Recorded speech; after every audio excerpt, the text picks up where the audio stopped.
Oknum Dr. MYD yang diduga melecehkan istri pasien berinisial TAF beberapa waktu lalu di sebuah rumah sakit ditetapkan sebagai tersangka.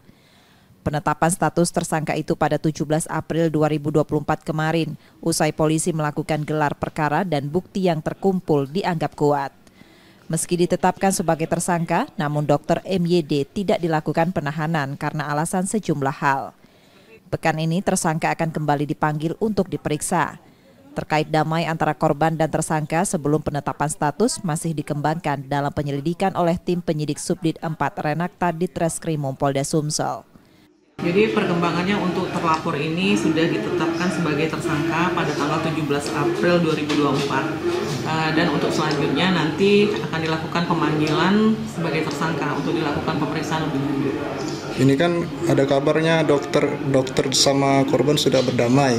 Untuk tindakan hukumnya seperti apa Bu yang ditangani oleh kita Bu? Untuk perdamaian nanti kita menunggu perkembangan lebih lanjut dari penyidik untuk informasinya seperti apa.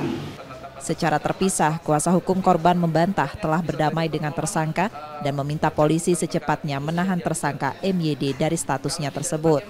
Pasal yang diterapkan di situ adalah pasal 6B dan pasal 15. Nah, pasal 6B dan 15 ini bukan delik aduan.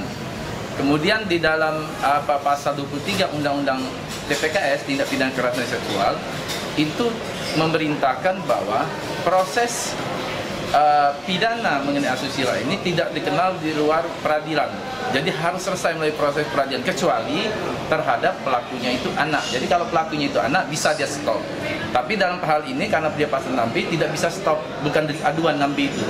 Jadi perkara ini baik bagaimanapun berdasarkan ketentuan hukumnya harus tetap proses jalan meskipun ada damai. Damai itu hanya sekedar meringankan hukuman nanti.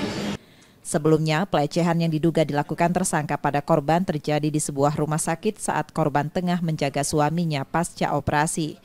Kasus ini ramai di media sosial setelah rekaman beredar dan korban melapor ke polisi pada Februari kemarin. Reski Oktora, Muklas Diferensial, Kompas TV, Palembang, Sumatera Selatan.